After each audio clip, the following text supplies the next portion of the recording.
This weekend, as I was watching baptism after baptism, people going all in for Jesus, I couldn't help but think back to my baptism. I was a kid and I got baptized with the rest of my family, and it's easy to see how that decision that my parents made and my sister and I made changed the trajectory of our lives.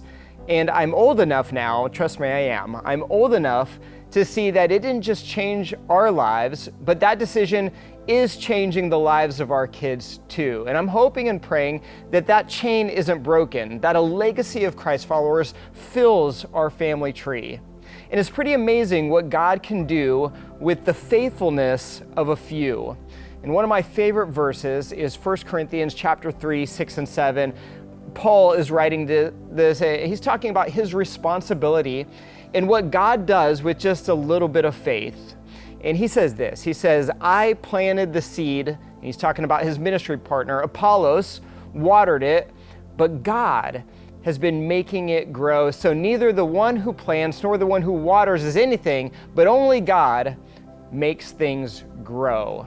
See, just a little bit of faith, trust, and obedience, and God can do far more than we ever could imagine. Now, I was thinking of this verse as I was watching these baptisms, and these are people who have been prayed over by someone. Maybe they were someone's one more, and now God is growing what someone has planted. Someone has planted that seed.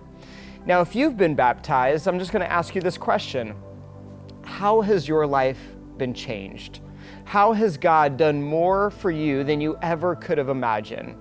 Now, if you haven't been baptized, I'm going to ask you this simple question. What's holding you back? What's holding you back from going all in for Jesus?